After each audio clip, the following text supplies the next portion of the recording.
बसङ बसङ बाटो भुलियो क्या हो? होइन बाटो त होइन सम्झेर आएको नि।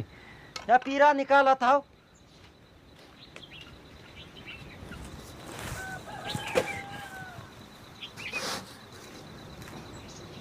बस्नुहोस् सर।